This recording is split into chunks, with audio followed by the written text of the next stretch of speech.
नमस्कार, आदाब, सत श्री अकाल। मित्रों, एक बार पुनः स्वागत है आप सभी का समाधान कार्यक्रम में। एक घटना मैं आप सबके सामने रखना चाहता हूं, बहुत ही सुंदर और सत्य घटना, प्रेरक है हमारे आज के विषय से जुड़ी हुई। 4 जुलाई 1952 एक यंग लड़की कैटलीना चैनल को पार करने के लिए सागर में उतरी। उसने पूरे उत्साह के साथ तैरना प्रारंभ किया और 21 मील की जो दूरी थी, लगभग 20.5 मील की दूरी उसने तय कर लिया 15 घंटे में। लेकिन वो थक के बहुत चूर हो चुकी थी, ठंड भी बहुत थी। अब उसका हौसला जवाब देने लगा था। सामने बहुत धुंध था और उसे अपना लक्ष्य दिखाई नहीं दे रहा था कि और कितनी दूर तक मुझे तैर के जाना है। उसका हौसला जवाब दे गया और उसने विड्रॉ कर लिया। वो वापस शिप पे आ गई। बाद में जब उसे पता चला कि केवल आधे मील की दूरी और शेष रह गई थी, तो उसे बहुत अखरा और उसने ये कहा कि काश मुझे लक्ष्य दिखाई दिया होता तो मैं आधे मील की दूरी और तैर के पार कर लेती। ये बात और है कि 2 महीने के बाद फिर से उस लड़की ने प्रयास किया और सफलता अर्जित की। लेकिन महत्वपूर्ण बात जो मैं आप लोगों के सामने रखना चाहता हूं वो ये कि यदि सामने लक्ष्य स्पष्ट दिखाई दे रहा हो तो हमारा हौसला बढ़ जाता है, हमारी शक्ति बढ़ जाती है, स्फूर्ति आ जाती है और हम असंभव से लगने वाले कार्य को भी संभव कर जाते हैं। लक्ष्य के विषय पर ही हम चर्चा करते आ रहे हैं और अब तक हमने देखा कि क्यों युवा लक्ष्य नहीं बनाता है, क्या क्या कारण उसके होते हैं और साथ ही यदि वो लक्ष्य बनाएं तो किन किन बातों पर ध्यान दें। आज हम पुनः इस चर्चा को आगे बढ़ाएंगे क्योंकि बहुत ही सुंदर और महत्वपूर्ण चर्चा है और इस चर्चा को आगे बढ़ाने के लिए हमेशा की तरह हमारे साथ हैं आदरणीय राजयोगी सूर्य भाई जी। आइए स्वागत करते हैं उनका। प्रातः जी, आपका बहुत बहुत स्वागत है। Thank you. प्रातः जी, कल भी हम लोगों ने लक्ष्य के विषय पे बहुत सुंदर चर्चा की जो युवाओं से संबंधित थी। एक बात जो बार बार जेहन में आती है कि युवा वर्ग के तौर पे उनके प्रतिनिधित्व करते हुए मैं एक बात पूछना चाहता हूं कि ज्यादातर लोग एक अच्छा घर हो, अच्छा मकान हो, अच्छी गाड़ी हो, बंगला हो, अच्छी सैलरी वाली नौकरी हो, केवल इसी को ही अपना लक्ष्य मान लेते हैं। लेकिन क्या यही एक युवा का लक्ष्य होना चाहिए या इसके अलावा और कुछ होना चाहिए? हाँ, देखिए, जीवन में ये सब चीजें तो आवश्यक भी हैं और हर मनुष्य इन्हें प्राप्त करना चाहता है जी।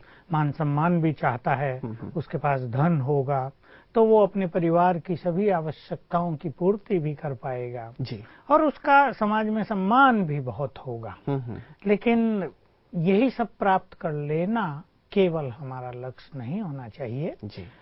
मैं सिंपल भाषा में कहूं कि हमारे लक्ष्य में एक शब्द हम जोड़ दें, मूल्यनिष्ठ लक्ष्य, यानी ऐसा लक्ष्य जो हमें संपूर्ण मानव बनाए, जो हमें समाज में उस तरह भी प्रतिष्ठा दिलाए जैसे महात्मा गांधी को है, जिनके पास पैसा नहीं था और उनके पास वो प्रतिष्ठा है जो बड़े बड़े जो धनाढ्य लोग हैं भारत में, उनको तो कोई जानता भी नहीं। एक्चुअली कभी कभी अखबार में नाम निकल जाता है 10 रिचेस्ट लोगों के नाम, लोग पढ़ के भूल जाते हैं, लेकिन महात्मा गांधी को बच्चा बच्चा जानता है। तो एक संपूर्ण मानव बनने का लक्ष्य, हम ये नहीं कह रहे कि धन कमाना, बहुत अच्छा बंगला बनाना, बहुत अच्छी नौकरी पा लेना, इसको हम इग्नोर कर दें। ये भी जीवन की बहुत बड़ी आवश्यकताएं हैं और समाज की डिमांड भी। माना हमारे विभिन्न प्रकार के जो हमारे लक्ष्य हैं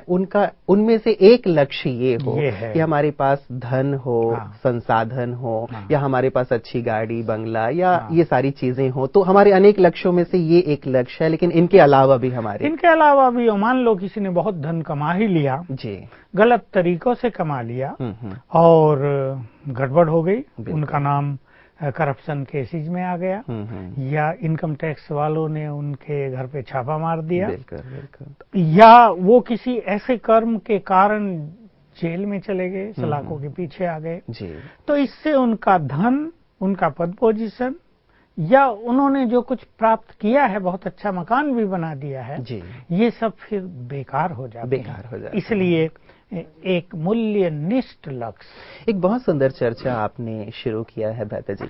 एक ये कि लक्ष्य तो हर एक बना ही लेता है, और ज्यादातर जैसे हमारी चर्चा होती आ रही है कि धन ही विशेष करके एक लक्ष्य के रूप में आता है कि हमारे पास बहुत ज्यादा धन हो, और ज्यादातर लोग आज यदि देखा जाए तो शॉर्टकट्स अपनाते हैं कि हमारे पास जल्दी से जल्दी ये सारे धन साधन आ जाए। लेकिन ये जहां मूल्यों की बात शामिल हुई है, ये बहुत सुंदर बात आपने कही कि मूल्य ना हो तो वो लक्ष्य कहीं ना कहीं हमें सलाखों के पीछे पहुंचा देते हैं। हाँ, लक्ष्य तो एक आतंकवादी बनाता है जी। और उसके पीछे भी उसकी ज्यादा मानसिकता धन की होती है। बहुत करके जो केसेस सामने आए जी। कि वो लड़के गरीब थे, अब उनको अपने परिवार को पालने के लिए नौकरी भी नहीं थी।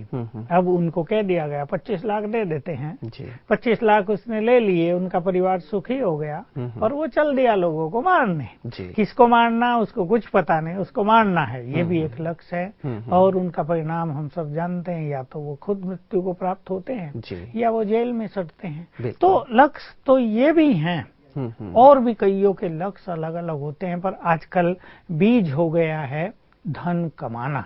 तो लक्ष्य एक सुंदर लक्ष्य हो, ऐसा लक्ष्य न हो जो हमें आत्मसंतोष न दे। देखिए हमारा सुंदर लक्ष्य कहीं ना कहीं हमें आत्मसंतोष देगा, और ऐसा लक्ष्य जो विकृत टाइप का है उससे आत्मग्लानि होगी, तब तो मनुष्य धन के लोभ में कुछ भी कर लेता है। मतलब जब हम लक्ष्य बनाएं तो भ्राता जी इस चीज का जरूर ध्यान रखें। आपके कहने का भाव जो मैं समझ पा रहा हूं कि ऐसा लक्ष्य जो हमें आत्मसंतोष दे, हमें शांति दे, जो हमारा भी विकास करे और साथ ही समाज के लिए भी हानिकारक ना हो, हितकर हो। हमारे परिवार के लिए भी हितकर हो। यही बात है कि देखिए, चाहे वो आतंकवादी हो, चाहे वो बड़ा डाकू हो, चाहे वो बंदूक लेकर फटाफट फायरिंग करके किसी को भी मार रहा हो, मनुष्य तो वो भी है। और मनुष्य में वो सब कमजोरियां और वो सब खूबियां हैं जो आत्मा में अंतर्निहित हैं।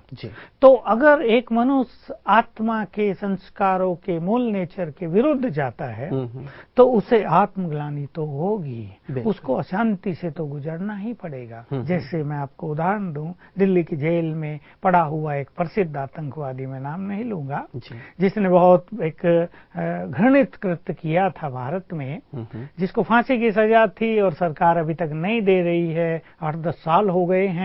वो कहता है मुझे फांसी दे दो, क्योंकि वहां जेल में पड़ा।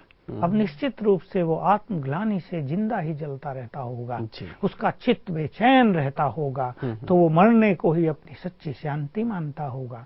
तो देखिए, हम अपने लक्ष्य को निर्धारित करते हुए इस बात का ध्यान रखें, जैसा आपने कहा, कि वो जनहितकारी हो। बिल्कुल। थोड़ी देर के लिए अगर वो हानिकारक है तो उसका नुकसान हमें अवश्य होगा और हमारा पूरा भविष्य अंधकार में हो सकता है। बिल्कुल। तो भ्राता जी, ये एक बहुत सुंदर बात निकल के आई है कि जब भी लक्ष्य बनाया जाए तो शॉर्टकट्स ना अपनाए जाएं। हम ये देख लें कि वो मूल्यों पर आधारित हो। इस बात को भी हम देख लें कि वो कहां तक मुझे संतुष्टि, शांति, प्रसन्नता देने वाली है, और साथ ही कहां तक मेरे परिवार को, समाज को भी, जैसे हम कहते हैं कि परिवार का नाम रोशन हो, तो परिवार का नाम रोशन करने वाला हो, ना कि परिवार का मुंह छिपाने वाली बात हो जाए। यही होता है युवकों के साथ। क्या हो रहा है कि अगर उनका फ्रेंड सर्किल अच्छा नहीं है, वो गलत बातें करते हैं। आजकल टीवी के द्वारा, न्यूज़पेपर्स के द्वारा अच्छे समाचार तो कम से कम आते हैं, गलत समाचार ही ज्यादा आते हैं। और हमारे टीवी वालों को,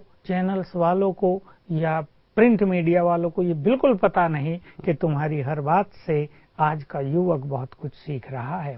तो जहाँ निगेटिव एनर्जी चारों ओर फैली हुई है, वहाँ वो गलत चीजें सीख रहे हैं। ऐसा नहीं कि उन्होंने कोई गैंग रेप का केस देखा और उनके मन में ये भावना आएगी कि हमें इससे मुक्त रहना चाहिए। कुछ अच्छे युवक भी होंगे जिनके मन में ये भावना आएगी, लेकिन बहुत लोग उस घृणित कर्म को बार बार करते रहते हैं। इसलिए अखबारों में ऐसे समाचारों की कोई कमी नहीं होती। तो मैं कह रहा था कि जो एक फ्रेंड सर्किल होता है किसी भी युवक का, उसमें एक युवक को ध्यान रखना चाहिए, अगर वो बेकार की बातें करते हैं, अगर वो गंदी बातें करते हैं, अगर वो भविष्य में कुछ गलत लक्ष्य लेकर चल रहे हैं, भाई जैसे बहुत जगह होता है, दिल्ली शादी में, बड़े शहरों में चलो भाई एक ग्रुप बन गया, और नहीं तो माताओं बहनों की सोने की चेन तोड़ के लानी है। अब वो सोचते हैं सस्ता कमाई का साधन है, 5-10 का ग्रुप बन गया, कहीं ना कहीं आजकल मोबाइल है, उससे संपर्क रख लिया। तो ऐसे जो लक्ष्य हैं वो मनुष्य की वास्तविक जो योग्यताएं हैं अंदर में, उनको नष्ट कर डालते हैं। ये बहुत बड़ा नुकसान फिर होगा कि अगर लक्ष्य मूल्य निष्ठ नहीं है तो अंदर छुपी हुई सारी योग्यताएं भी अंदर ही डेड हो जाएंगी। तो परिश्रम के माध्यम से आगे बढ़ने का लक्ष्य रखें, सुंदर लक्ष्य रख करके, ना कि इस प्रकार से लूट खसोट के या कुछ बहुत ही शॉर्टकट्स अपना के या किसी की लेग पुलिंग करके। कई बार बता जी ये भी होता है ना कि मैं आगे बढ़ना चाहता हूं, इसके कारण मैं कईयों के पैर खींच के लोगों को नीचे गिरा देता हूं और ये समझता हूं कि मैं आगे बढ़ गया। तो ये भी कई बार देखने में आता है संगठनों में या कई कंपनीज में कि कोई अपने आप को आगे बढ़ाने के लिए, अपने लक्ष्य को सिद्ध करने के लिए ये भी तरीके अपनाता है, किसी की ईर्ष्या, किसी की ग्लानि, किसी की लेग पुलिंग। ये भी कहां तक सही? हाँ, देखिए ये बात आई है तो मैं इसमें ये कहना चाहूंगा कि चाहे वो कंपनी हो, फैक्ट्री हो या सरकारी दफ्तर हो, इसमें इस तरह अगर किसी भी गलत तरीके से अयोग्य व्यक्ति ऊपर पहुंच जाते हैं तो इससे उस ऑर्गेनाइजेशन को, उस ऑफिस को बहुत नुकसान होगा। और ये समझदार लोग जानते ही हैं, उनके डायरेक्टर या उनके चेयरमैन या मैनेजिंग डायरेक्टर इस बात को समझते हैं और उन्हें समझना चाहिए कि ऐसे ही प्रमोशन दे देना, किसी भी आधार पर दे देना, योग्यताओं के बिना दे देना, सिफारसियों को दे देना, लेग पुलिंग वालों को दे देना, ये अपनी उस कंपनी को या फैक्ट्री को नष्ट करने का एक वो अपने आप तरीका खोज लेते हैं। इसलिए इससे उन्हें भी आत्मसंतोष नहीं मिलेगा। लेग पुलिंग करके किसी भी पॉलिटिकल अप्रोच से एक अयोग्य व्यक्ति बड़े पद पर पहुंच जाता है। जहां योग्यताओं की कमी के कारण वो असफल हो रहा है, जहां लोग उससे संतुष्ट नहीं हो रहे हैं, तो उसे भी भला आत्मसंतोष कैसे मिलेगा? मैंने बहुत देखे हैं बड़े बड़े ऑफिसर। एक जगह में गया, बहुत बड़ी फैक्ट्री है उड़ीसा में, उसके प्रेसिडेंट इतनी ज्यादा उन्हें टेंशन थी, इतनी ज्यादा टेंशन थी, और टेंशन भी किससे थी? अपनी पत्नी से। उस फैक्ट्री का, जो बहुत बड़ी फैक्ट्री है गवर्नमेंट की, उसका कार्य उसके लिए एंजॉयमेंट था, लेकिन घर में पत्नी उसके लिए बिगेस्ट टेंशन थी। बेचारा आंसू आ गए उसको सबके सामने। टेंशन पे चर्चा कर रहे थे वहां। तो ऐसे ये उनकी बात नहीं, वो तो योग्य व्यक्ति था। लेकिन अगर अयोग्य व्यक्ति कहीं ऐसे पद पर पहुंच जाता है तो वो खुद भी टेंस होगा, दूसरों को भी टेंशन क्रिएट करेगा, और इससे उस ऑर्गेनाइजेशन को बहुत बड़ा नुकसान हित नहीं होगा उसका। तो मतलब पहुंचे तो अपनी योग्यता के दम पे पहुंचे, और साथ ही अच्छी परिश्रम करके, अच्छी मेहनत करके, और जो आपने मूल बात कही कि अपने जीवन में मूल्यों को धारण करके पहुंचे, तो वो मूल्य भी कहीं ना कहीं उनको आगे बढ़ाता रहेगा और साथ ही उन्हें आत्मसंतोष भी देता रहेगा। जी, मुझे बहुत सुंदर एक घटना याद आ गई। लिंकन जी से किसी ने पूछा था कि जब आप अपने से किसी योग्य व्यक्ति को देखते हैं तो क्या आपके मन में ईर्ष्या पैदा होती है?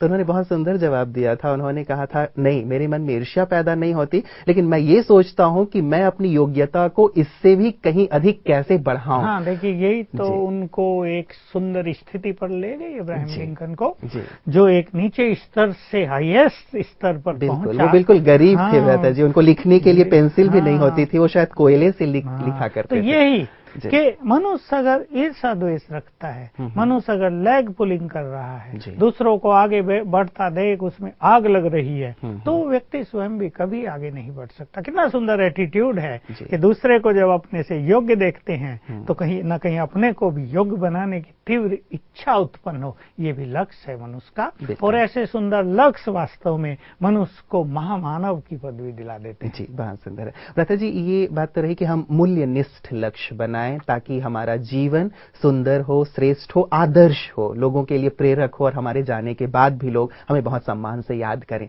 एक बात आती है भ्राता जी कि लक्ष्य तो हमने चलिए बना लिया, लेकिन लक्ष्य बनाने के बाद उसे इंप्लीमेंट करने की जब बात आती है कि प्रैक्टिकली हम क्या क्या करें जो हमारा लक्ष्य सिद्ध होता चले।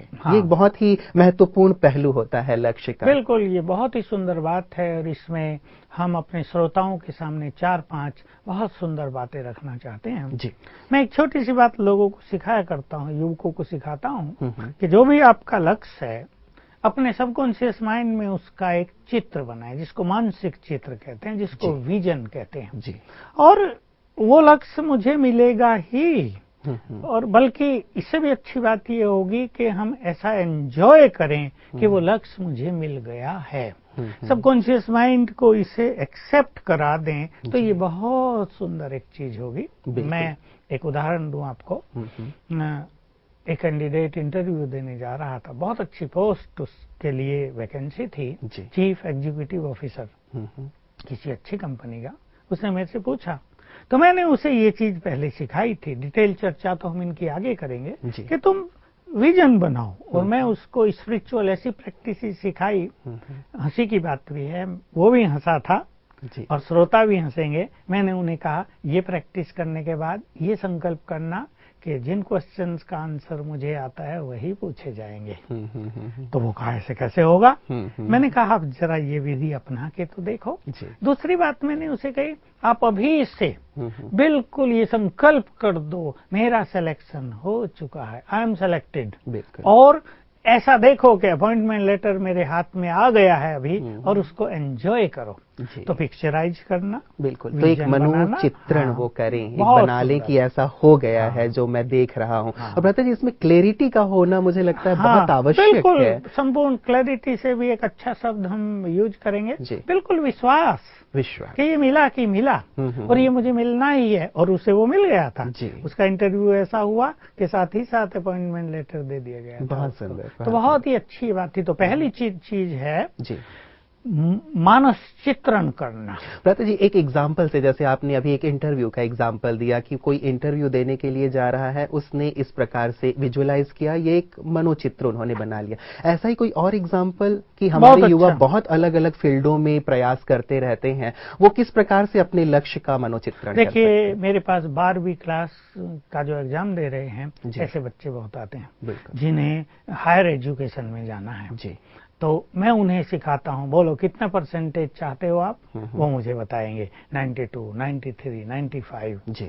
तो मैं उन्हें कहता हूँ, पहली चीज तो आप ये करेंगे कि 7 दिन तक रोज सवेरे 5 बार कम से कम बिल्कुल आत्मविश्वास के साथ लिखेंगे कागज पर, मेरे इतने मार्क्स आ गए हैं। बहुत अच्छी चीज है। तो क्या है, सबकॉन्शियस माइंड उन्हें एक्सेप्ट करने लगेगा। और इसके पीछे एक रहस्य है कि जो नंबर देने वाले हैं, कॉपी चेक कर रहे हैं, हमारा सबकॉन्शियस माइंड उनके सबकॉन्शियस माइंड से जुड़ेगा। और जो हमने क्रिएट किया है ना विजन, लक्ष्य, बस वो काम करेगा, उनके मन को वो बदलेगा, उनकी बुद्धि को वो बदलेगा और वो वैसे ही मार्किंग करेंगे। दूसरी चीज ये थी कि हम एक ऐसा विजन बनाए फाइनल की मार्कशीट आ गई है, बिल्कुल जैसे हम मार्कशीट देख रहे हैं, और मेरे टोटल इतने मार्क्स हैं, इसमें भी संपूर्ण विश्वास के साथ। तो मेरे पास ऐसे बहुत लोग, स्टूडेंट्स के अनुभव हैं जिनको वही प्राप्त हुआ जो उन्होंने विजन बनाया। शायद इसमें ये भी होता होगा भ्राता जी कि हमारी सबकॉन्शियस माइंड की जो शक्तियां हैं वो भी उस लक्ष्य की ओर चलने लगती होंगी और उसे प्राप्त करने में मदद करने लगती होंगी। इसमें ये है कि हमारे ब्रेन की समस्त शक्तियां हमें उस लक्ष्य तक पहुंचाने में एक्टिव हो जाती हैं। और जैसे मैंने कहा, जो मार्क्स दे रहा है, जो कॉपी चेक कर रहा है, ये subconscious mind it becomes universal mind. तो इसमें क्या है कि हमारे थॉट उनके थॉट्स को अफेक्ट करने लगेंगे और बस उनके मन में वही थॉट्स उठेंगे जो हम उठा रहे हैं। उनका मूड भी अच्छा होगा। अभी देखिए, कॉपी चेक करने वाला प्रोफेसर, टीचर, मान लो घर में लड़के आया है, उसका मूड आज ऑफ है और वो कॉपी चेक कर रहा, तो कैसी मार्क देगा? बिल्कुल कहेगा, क्या लिखा है ये, हैंड राइटिंग अच्छा नहीं है। इसलिए भ्राता जी, कई बार बच्चे ये कहते हैं कि मैंने लिखा तो बहुत अच्छा था, शायद वो चेक करने वाले का मूड ठीक नहीं था। बिल्कुल यही होता है, सच्ची बात यही है। तो ये सबकॉन्शियस माइंड का जो यूज है वो उनके मूड को फ्रेश भी रखेगा, ये हमें मदद मिल जाएगी। और इस तरह अगर हम बहुत सुंदर विजन बनाते हैं तो बहुत सफलता होगी। लेकिन भ्राता जी एक चीज, भले ये विषय से थोड़ा सा हट के है, विद्यार्थी कहीं इसे अन्यथा तो न लें कि भाई मैं कुछ चीजें पढ़ूं और उसे ही अपने अंदर सबकॉन्शियस में डालूं और मैं वहां से अपना कनेक्शन जोड़ लूं और यही चीजें वो दे या वही चीजें चेक करें। ये होगा नहीं। सबकॉन्शियस माइंड उन्हें रिजेक्ट करता जाएगा। जो चीज रियल नहीं है ना, मान लो अपनी योग्यताओं के अनुरूप उसने विजन नहीं बनाई, उसके मार्क्स आते थे 60 और उसने एकदम 90 पे बना दिया, तो सबकॉन्शियस माइंड इसे एक्सेप्ट ही नहीं करेगा। मतलब अपना लक्ष्य थोड़ा बड़ा जरूर बनाए, लेकिन इतना बड़ा ना बना दें जो एक्सेप्ट ही ना कर सके। अपनी क्षमताओं को जानते हुए 60 आ रहे हैं तो एक एग्जाम में 65, दूसरे एग्जाम में 70, ऐसे 5% बढ़ाएंगे तो सबकॉन्शियस माइंड इसे एक्सेप्ट करता रहेगा और मनुष्य अपनी योग्यताओं का विकास भी उसी अनुसार करता रहेगा, क्योंकि दोनों पैरेलल चलने चाहिए। सबकॉन्शियस माइंड प्लस बौद्धिक क्षमता। अगर बौद्धिक क्षमता बहुत कम है और सबकॉन्शियस माइंड में हमने बहुत हाईएस्ट टारगेट भर दिया तो दोनों का जो क्लैश होगा वो उस प्राप्ति वो असफलता ही दिलाएगा या निराशा दिलाएगी। अब इसमें दूसरी चीज मैं कहना चाहूंगा कि जो लक्ष्य हम पाना चाहते हैं, चाहे स्टूडेंट्स के लिए हो, चाहे इंटरव्यू के लिए हो, चाहे किसी को अपने बिजनेस में हो, किसी फैक्ट्री वाले को अपनी फैक्ट्री के प्रोडक्शन में हो, किसी कंपनी वाले को कहीं हो, उसके लिए दृढ़ इच्छाधारी होना, जिसकी बहुत कमी लोगों में पाई जाती है। वो कहीं ना कहीं निराशा में आ जाते हैं, कहीं ना कहीं उनका उमंग उत्साह कम हो जाता है, भला ये भी होगा क्या, कहीं उनके साथी उनको हतोत्साहित कर देते हैं। लेकिन हमारा मनोबल बहुत बढ़ा चढ़ा हो, और इसके लिए हम तो राजयोग सिखाते हैं, सुंदर विचार क्रिएट करना सिखाते हैं, जहां जहां हमारे मन की शक्तियां नष्ट होती हैं उसकी अवेयरनेस देते हैं ताकि मनोबल बढ़े। इस टॉपिक पर तो हम बाद में आएंगे ही। तो इच्छा बहुत दृढ़ हो, संपूर्ण हो, तो हमारी इच्छा शक्ति हमें उस लक्ष्य तक ले जाने में बहुत मदद करती है। तो एक दृढ़ इच्छा शक्ति के साथ हम लक्ष्य की ओर बढ़े। भ्राता जी, एक आपने जो दृश्य दिखाया वो एक शॉर्ट टर्म गोल की तरह था कि हम अपने इस एग्जाम में इतना मार्क्स प्राप्त करना चाहते हैं और वो इस प्रकार से अपने आप को एक मनोचित्र दे। लेकिन एक पूरे जीवन का यदि एक लक्ष्य देना चाहता है कोई व्यक्ति अपने आप को, तो वो किस प्रकार का चित्र रखे अपने सामने? देखिए, इसमें ये बहुत ही अच्छी बात है कि एक जीवन का भी लक्ष्य मनुष्य को देना ही चाहिए। और जैसे हम लोग चर्चा कर रहे थे भ्राता जी, तो उसके साथ साथ मैं भी चाहूंगा कि जैसे एक हम मेंटल, फिजिकल, स्पिरिचुअल या इंटेलेक्चुअल या सोशल, इन सभी चीजों के बारे में कह रहे थे, तो आप एक सामूहिक रूप से एक ऐसा दृश्य मनोचित्र जरूर रखें हमारे दर्शकों के सामने जिसे वो अपने सामने रख सकता है या जिसको आदर्श रूप में रखते हुए वो अपने जीवन का लक्ष्य सामने। मान लो एक विद्यार्थी है और उसको एक बहुत अच्छा इंजीनियर बनना है या उसको एक बहुत अच्छा साइंटिस्ट बनना, उसको DRDO में जाना है, और तो वो पहले अपने मान लो इस और उस लक्ष्य के बीच में उसके पास 7-8 साल का पीरियड है। बिल्कुल। तो इसमें वो एक साल के छोटे छोटे लक्ष्य बनाए, बिल्कुल, उनका मूल्यांकन भी करे, वो अपने को देखे भी कि अगर उसे एक बहुत अच्छा वैज्ञानिक DRDO का बनना है और उसके लिए ये क्वालिफिकेशन चाहिए, उसे इंजीनियरिंग करने के बाद उसके इंजीनियरिंग में भी ऐसा ग्रेड होना चाहिए, ऐसे मार्क्स होने चाहिए, और फिर जो उसको उसके लिए कंपटीशन देना पड़ेगा उसमें भी उसकी ये तैयारी होनी चाहिए, मानसिक रूप से भी उसको इसके लिए तैयार होना पड़ेगा और बौद्धिक रूप से भी अपनी क्षमताओं को बहुत बढ़ाना पड़ेगा।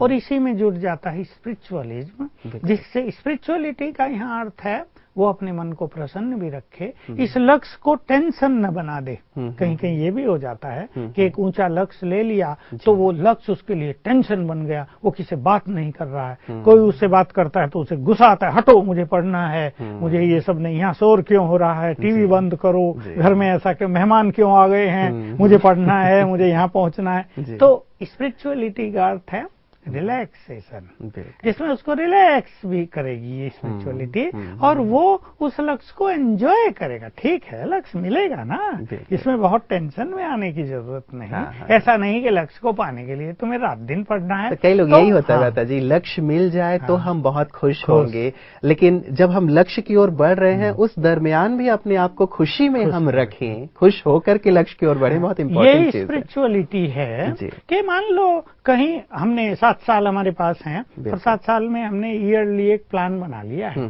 कि इस साल में हम यहाँ तक पहुंच जाएंगे, इस साल में हमारे इतने मार्क्स आ जाएंगे, फिर हम ये तैयारी कर लेंगे, फिर हम गेट एग्जाम, बहुत सारे एग्जाम है, कैट का एग्जाम बहुत सारे हैं। मैं तो हंसी में कहा करता हूँ रेट का भी एक एग्जाम होना चाहिए। तो हम ये एग्जाम देंगे, ये हमारे क्लियर हो जाएंगे। तो स्पिरिचुअलिटी हमें सिखाती है कि हम रिलैक्स रहें, बहुत प्रसन्न रहें, बहुत पीसफुल रहें, सोशल भी होकर रहें। ऐसा नहीं हम अपने फ्रेंड्स से मिलना छोड़ दें, ऐसा नहीं हम किसी फंक्शन में जाना छोड़ दें, ऐसे नहीं घर में किसी बच्चे का बर्थडे मनाया जा रहा है और हम अलग अलग रहे भाई हम तो तैयारी कर रहे हैं, ये नहीं। यही स्पिरिचुअलिटी का महत्व है कि वो इन सब चीजों को जोड़ देती है। और देखिए हम ये बात बार बार कहेंगे अपने विशेषकर विद्यार्थियों को कि जितना उनका मन प्रसन्न रहेगा, जितने वो पीसफुल रहेंगे, यानी नो टेंशन, स्ट्रेस फ्री रहेंगे, उनकी आंतरिक शक्तियां बहुत बढ़ेंगी।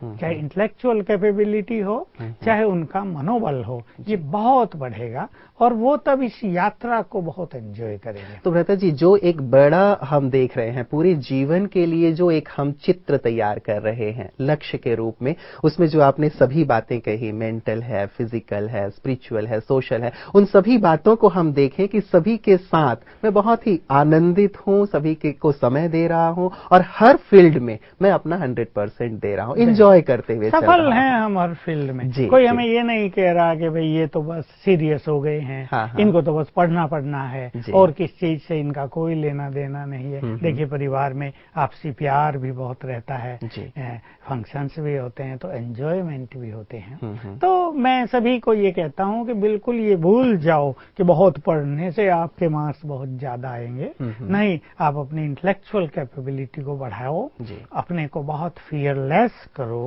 और स्ट्रेस फ्री करो, एंजॉय करो, तो आप ज्यादा सफल होंगे। मैंने ऐसे भी देखा, सेकंड क्लास स्टूडेंट थे, आज फर्स्ट क्लास साइंटिस्ट हैं। टॉप क्लास स्टूडेंट थे, वो बेचारे कहीं भी नहीं है, क्योंकि उन्होंने केवल ध्यान पढ़ने पे दिया, किताबों पर, जिसको लोग कहते हैं ना किताबी कीड़े बन गए थे। और जो सेकंड क्लास स्टूडेंट थे, उन्होंने इन सब चीजों पर अपना ध्यान लगाया, हेल्थ पर भी, मेंटल डेवलपमेंट पर भी, इंटेलेक्चुअल कैपेबिलिटी पर भी, सोशल एंजॉयमेंट पर भी, और इन सभी को मिला करके हम अपने जीवन का लक्ष्य बनाएं। इसमें हम संपूर्ण मानव बनते हैं। जी, बहुत सुंदर भ्राता जी, आज आपने बहुत प्यारी बातें हमारे युवाओं के सामने रखी हैं। वक्त अब इशारा कर रहा है कि आज हम आपसे इजाजत लें और आपका बहुत बहुत धन्यवाद करते हुए मैं दर्शकों से मुखातिब होऊंगा। तो आपने देखा मित्रों की बहुत सुंदर रहता है यदि जीवन में एक सुंदर और श्रेष्ठ लक्ष्य है हमारे पास, लक्ष्य को किस प्रकार से हम अपने जीवन में धारण करके आगे बढ़ सकते हैं। बहुत अच्छी चर्चा आज हमारी हुई है, इस चर्चा को हम आगे भी जारी रखेंगे। आप हमारे साथ बने रहिएगा ताकि लक्ष्य की गुह्यता को समझ सकें और जीवन के सुंदर लक्ष्य को प्राप्त करने के लिए, जीवन के सुंदर लक्ष्य के करीब पहुंचने के लिए हमारी ढेर सारी मंगल कामनाएं आपके साथ हैं। बने रहिएगा। दीजिए इजाजत अपने मित्र रूपेश को। नमस्कार।